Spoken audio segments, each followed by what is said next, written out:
first time we came. We do. Santhi, I was going to take a video of you.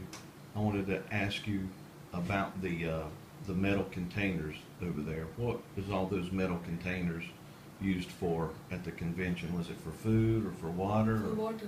For water? Okay. Water for cooking and water for drinking. Do y'all prepare food for all the people that showed up at the convention? Yes, we prepare food, but it's given for a very cheap rate. We have a small ticket. It's just 3 rupees or 4 rupees. Mm-hmm. We do that because if we don't put a little ticket, everyone in the town who want to eat may come there. We cannot bear the expenses. So the people that come to the convention are part of the churches. You give them a ticket and then Yeah. they can eat. They can eat. And most all of them sleep there on the grounds. Yeah, most of them, the believers, they sleep in the ground, the tents. But the pastors, they use this Bible college rooms and the old church building there. They sleep there. Okay. And some of the pastors, for the district pastors, they booked a room on the top of the gym. They took permission from the gym people, pay some money, and they took the room for the district pastors. Okay.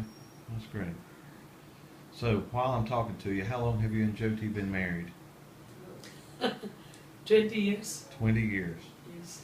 Now, I've talked to Jyothi. I've heard his side of this. If you don't mind, tell me how you felt the first time he brought 2 little boys home and said, we're going to keep these 2 little boys. Do you really want me to tell you? Yes. I was, to tell you frankly, I was really mad at Jyothi. I didn't want them in. I thought, we will have children. Why should we look after somebody? I said that because I was not a Christian. I was not raised in a Christian home. And I didn't know much about all this, like showing compassion and all that. I was a fresh convert. I only knew that Jesus is Lord, that's all. I didn't know that we have to have that love and compassion towards people and all that. I didn't understand Him.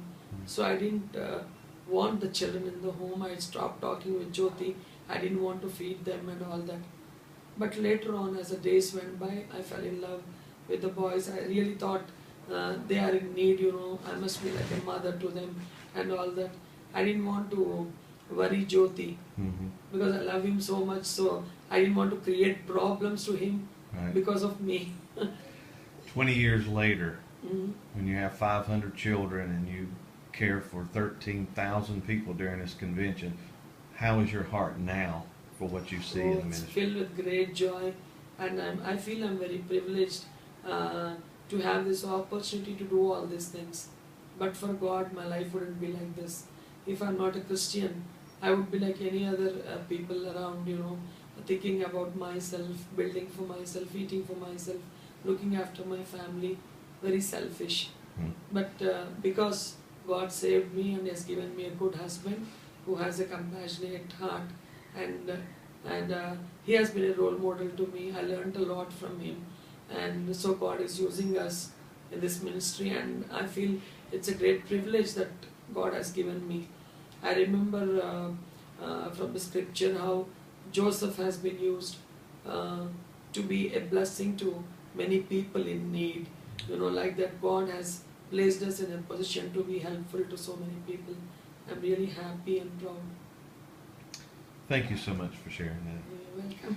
You have been so gracious to us. We feel like we have been so blessed by being here so far. Thank you so much. No, we must thank you because you spend so much, you leave all your work, and your love towards God and towards us. It's really, we are very thankful, and it's really surprising also. God can do anything. Yes, He can. Yeah. Thank you.